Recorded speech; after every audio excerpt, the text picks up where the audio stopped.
Assalamualaikum warahmatullahi wabarakatuh. Halo semuanya, sebelumnya perkenalkan kami dari kelompok 1 akan mempresentasikan hasil kerja kami mengenai laporan sosial yang bertemakan atau berjudulkan pengaruh geng terhadap pergaulan siswa di fase E SMAN 1 Lembang. Sebelumnya perkenalkan, nama saya Mario sebagai ketua kelompok 1. Juga ada rekan-rekan saya yang akan mempresentasikan hasil kerja kami.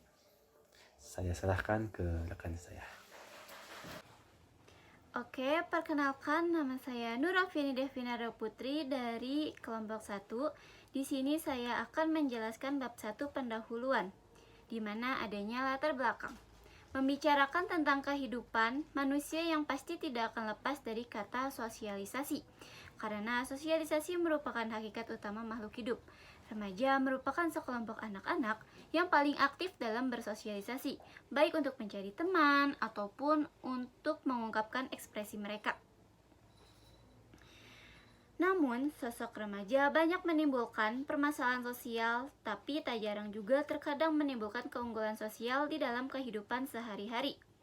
Remaja pada saat ini lebih dicap sebagai remaja yang bertindak anarkis, karena sifat mereka yang tidak menaati peraturan. Walaupun tidak semua remaja anarkis, namun masyarakat kini lebih memandang bahwa remaja pada zaman modern berbeda jauh dengan remaja zaman dahulu. Banyak fenomena yang terjadi di kalangan remaja zaman sekarang. Salah satunya adalah pembentukan kelompok-kelompok non-formal yang dianggap sebagai mata rantai pergaulan kehidupan bebas remaja zaman sekarang, atau yang sering kita sebut sebagai gangster atau geng. Yang kedua, ada rumusan masalah. Yang pertama, bagaimana perilaku geng pada siswa fase E SMAN 1 Lembang. Yang kedua, bagaimana pengaruh mengikuti geng terhadap pergaulan bebas siswa fase E di SMAN 1 Lembang. Yang ketiga, bagaimana upaya menghindari masalah pergaulan bebas akibat geng pada siswa fase E SMAN 1 Lembang. Dan yang ketiga, tujuan penelitian.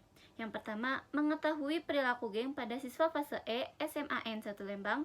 Yang kedua, mengetahui pengaruh apa saja yang berdampak bagi siswa fase E SMAN 1 Lembang. Yang ketiga, mengetahui upaya apa saja untuk menghindari pergaulan bebas akibat mengikuti geng. Dan yang terakhir adalah manfaat penelitian. Yang pertama, penelitian ini dapat dijadikan sebagai referensi untuk penelitian selanjutnya. Yang kedua, bagi para guru dapat dijadikan sebagai referensi untuk membuat peraturan di sekolah agar dapat menertibkan siswa. Yang ketiga, bagi para orang tua dapat dijadikan sebagai tolak ukur dalam mengawasi pergaulan anaknya. Yang keempat, bagi para siswa dapat dijadikan sebagai bahan introspeksi diri agar dapat menahan diri untuk tidak mengikuti perkumpulan-perkumpulan tersebut. Baik, untuk bab 2 atau landasan teori, kelompok kami mengambil 2 gagasan, yaitu mengenai geng dan pergaulan. Geng adalah kelompok-kelompok kecil yang terdiri dari beberapa kalangan, yaitu kalangan pemuda-pemudi ataupun kalangan orang tua, yang memiliki pemikiran yang sama untuk mencapai suatu tujuan tertentu. Akan tetapi, dalam hal ini, kegiatan tersebut lebih ke arah negatif, yang merugikan orang lain. Faktor-faktor anak sekarang mengikuti geng adalah yang pertama karena orang tua, yang meliputi beberapa faktor di dalamnya, seperti faktor kesenjangan, faktor kurangnya kepedulian orang tua terhadap pergaulan muda-mudi, dan yang ketiga, faktor ketidakmengertian orang tua terhadap kondisi pergaulan zaman sekarang. Yang kedua yaitu faktor agama dan iman. Faktor yang ketiga yaitu faktor perubahan zaman. Geng terhadap pertemanan memiliki 2 pengaruh. Yang pertama pengaruh positif dan yang kedua pengaruh negatif. Untuk yang pertama, pengaruh positif dalam geng yaitu seseorang lebih mudah bersosialisasi dengan teman-temannya. Yang kedua, memiliki banyak pengalaman baru yang didapat dalam geng tersebut. Yang ketiga, adanya hubungan sosialisasi dengan teman membuat pengetahuan berkembang. Yang keempat, cenderung lebih memiliki sikap solidaritas yang lebih tinggi. Dan untuk pengaruh negatif, geng terhadap pertemanan yaitu yang pertama, mudah terpengaruh dengan teman lainnya yang bersikap buruk. Yang kedua, menjadi tidak patuh kepada perintah orang tua. Yang ketiga, menjadi individu yang kurang peduli kepada teman yang bukan anggota gengnya. Yang keempat, ruang lingkup pergaulan hanya dengan teman gengnya saja. Yang kelima, biasanya jika ada satu anggota yang bermasalah, maka anggota lain pun akan ikut campur dalam masalah tersebut. Yang kedua yaitu pergaulan. Pergaulan merupakan proses interaksi yang dilakukan oleh individu dan individu. Dapat juga dilakukan oleh individu dan kelompok. Pergaulan mempunyai pengaruh yang besar dalam pembentukan kepribadian seorang individu. Pergaulan yang ia lakukan itu akan mencerminkan kepribadiannya, baik pergaulan yang positif maupun pergaulan yang negatif. Indikator pergaulan terdapat dua sudut pandang, yaitu yang pertama ada pergaulan sehat yang mencakup beberapa sikap. Yang pertama, adanya kesadaran beragama, yang kedua memiliki rasa setia kawan, yang ketiga bijak dalam memilih teman, yang keempat mengisi waktu dengan kegiatan positif, yang kelima memahami bahwa lelaki dan perempuan ada batasan. Keenam, menstabilkan emosi, yang ketujuh kegiatan pengembangan diri, yang kedelapan tidak berfoya-foya, yang kesembilan taat kepada orang tua, yang kesepuluh menghargai kepentingan orang lain, yang kesebelas bertanggung jawab, yang kedua belas memiliki rasa empati, dan yang ketiga belas berpikir ke arah masa depan. Dan yang kedua adalah pergaulan tidak sehat atau pergaulan bebas, yang mencakup beberapa sikap. Yang pertama yaitu pulang larut malam, yang kedua tidak mengerjakan tugas sekolah, yang ketiga merokok, yang keempat minum minuman keras, yang kelima menggunakan sosial media untuk hal-hal yang buruk. Yang keenam, mengendarai motor dengan ugal-ugalan. Yang ketujuh, tidak menggunakan helm ketika mengendarai motor. Yang kedelapan, membuli orang. Yang kesembilan, ketergantungan obat terlarang. Yang kesepuluh, tawuran, dan lain sebagainya. Untuk hipotesisnya yang pertama, yaitu penyebab siswa mengikuti geng karena diajak oleh teman. Yang kedua, geng memiliki pengaruh buruk terhadap pergaulan siswa. Yang ketiga, motivasi dari dalam diri sendiri merupakan salah satu upaya dalam menghindari pergaulan bebas. Perkenalkan, nama saya Kalinugraha dari kelompok 1. Kali ini saya akan menjelaskan bagian bab 3, yaitu metode penelitian dari penelitian pengaruh geng terhadap pergaulan siswa pas saya di SMA Negeri 1 Lembang. Waktu dan tempat penelitian. Waktu penelitian ini dilaksanakan selama 2 bulan lebih, yang dimulai pada tanggal 20 Januari 2023. Tempat penelitian ini dilaksanakan di SMA Negeri 1 Lembang. SMA Negeri 1 Lembang merupakan salah satu sekolah menengah atas negeri yang ada di Provinsi Jawa Barat, Indonesia, dan beralamatkan di Jalan Maribaya, Desa Kayu Ambon, Kecamatan Lembang, Kabupaten Bandung Barat, Jawa Barat. Kemudian untuk populasi dan sampel penelitiannya, menurut Ismianto, populasi merupakan totalitas objek ataupun keseluruhan subjek riset yang bisa berbentuk orang, barang, ataupun sesuatu perihal di dalamnya bisa diperoleh serta bisa membagikan data atau informasi riset. Kami mengambil populasi penelitian ini di siswa fase E SMA Negeri 1 Lembang. Kemudian sampelnya, menurut Sugiono, sampel ialah bagian dari populasi yang menjadi sumber data dalam penelitian, di mana populasi merupakan bagian dari jumlah karakteristik yang dimiliki oleh populasi. Sampelnya terdiri dari beberapa siswa fase E2, E4, E6, E8, E10, dan E12. Kemudian pendekatan penelitian. Kami memilih kuantitatif. Kuantitatif adalah penelitian yang dalamnya menggunakan banyak angka, mulai dari proses pengumpulan data hingga penafsirannya. Kemudian proportional sampling atau sampling berimbang, yaitu dalam menentukan sampel. Peneliti mengambil wakil-wakil dari setiap kelompok yang ada dalam populasi yang jumlahnya disesuaikan dengan jumlah anggota subjek yang ada di dalam masing-masing kelompok tersebut. Selanjutnya ada teknik pengumpulan data. Teknik pengumpulan data yang kami gunakan adalah angket berupa Google Form dan juga observasi studi literatur.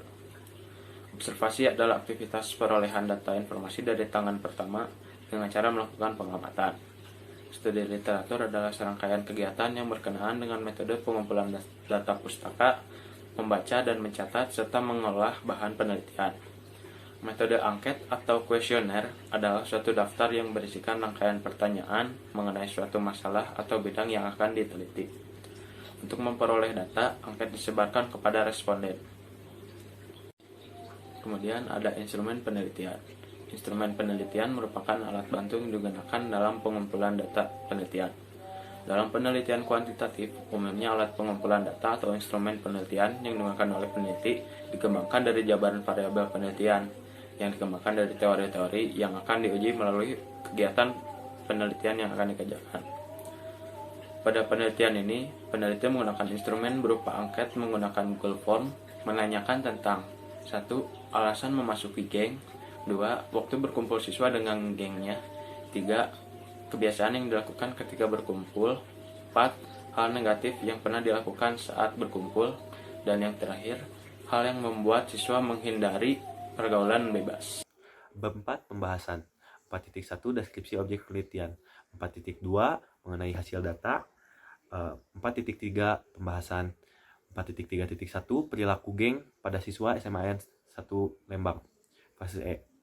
Berdasarkan hasil studi yang kami lakukan, didapatkan bahwa secara garis besar alasan siswa mengikuti geng yaitu karena dua faktor, yaitu faktor internal yang muncul akibat keinginan diri sendiri yang bisa beralasan karena mereka ingin terlihat keren, mereka ingin diakui, mereka ingin mencari jati diri, bahkan mereka juga ingin mencari teman sehobi. Dan ada yang kedua, faktor eksternal, yaitu faktor dari luar, yaitu mereka diajak oleh temannya untuk mengikuti geng tersebut.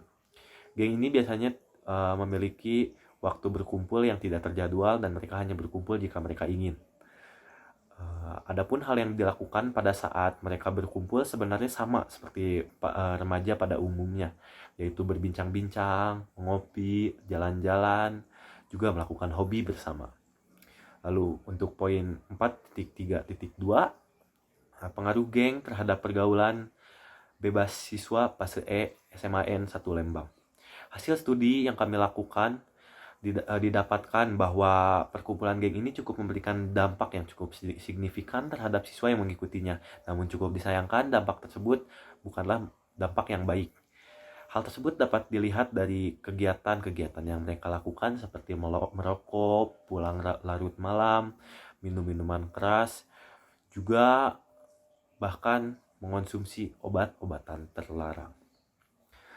Meskipun begitu, hal-hal tersebut bisa dibilang kecil dibanding hal lainnya yang dilakukan seperti ada tawuran, perselisihan antar geng lain, juga bahkan perselisihan di dalam gengnya sendiri.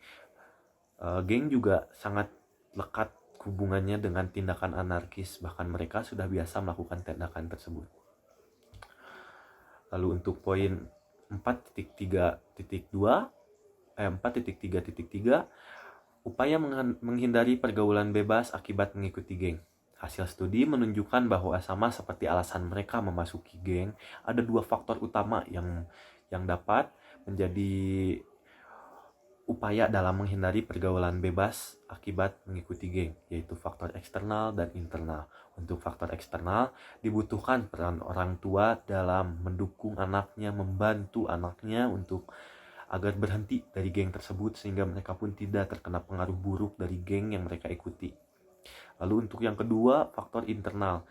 Balik lagi untuk faktor internal, hal tersebut dibutuhkan motivasi yang kuat dalam diri siswa yang mengikuti geng tersebut agar terhindar dari hal-hal buruk yang dapat mengenai mereka saat mereka mengikuti geng. Mereka juga bisa menguatkan hati mereka, menguatkan nilai religius mereka agar terhindar. Kelompok 1 E6 ingin membacakan bab 5 tentang pengaruh geng terhadap pergaulan siswa fase E SMA 1 Lembang. Maka dapat ditarik kesimpulan bahwa fenomena geng pada siswa fase E SMA 1 Lembang memberikan pengaruh buruk yang cukup signifikan pada pergaulan siswa yang mengikutinya. Meski begitu, dilihat dari permukaan, alasan dari seseorang mengikuti sebuah geng dikarenakan untuk memenuhi kebutuhan bersosialisasinya, seperti mencari teman sehobi, ataupun hanya karena diajak oleh temannya juga. Kegiatan beberapa yang biasa mereka lakukan tidak jauh berbeda dengan remaja pada umumnya, seperti berbincang-bincang, jalan-jalan, melakukan hobi bersama, sampai ngopi bersama. Meski begitu, cukup disayangkan perkumpulan geng ini tidak luput dari banyak kegiatan-kegiatan negatif yang bahkan telah menjadi stereotip untuk geng ini, mulai dari waktu bermain yang sampai larut, mengonsumsi hal-hal yang tidak pantas untuk dikonsumsi seperti obat-obatan terlarang ataupun miras, bahkan tidak jarang terjadi tindakan anarkisme, perpecahan antar anggota juga kelompok lain yang berpotensi berujung penyerangan pada pihak musuh. Hal-hal di atas saja memberikan kerugian bagi diri sendiri dan juga pada orang lain. Oleh karena itu diperlukan upaya untuk mencegah pergaulan buruk yang disebabkan oleh mengikuti geng tersebut. Karena meski menimbulkan sedikit hal negatif, hal positif hal negatif yang ditimbulkan karena geng tersebut lebih banyak dan tidak layak resikonya untuk dipertahankan. Berdasarkan hasil data yang didapatkan, upaya-upaya yang dilakukan berupa perkuatan diri pada tiap masing-masing individu yang bisa dilakukan dengan mengisi waktu luang dengan hal yang lebih positif juga bisa dari arahan atau bimbingan orang tua. Tiap individu yang perlu juga ikut dalam menanggulangi pengaruh buruk dari geng ini.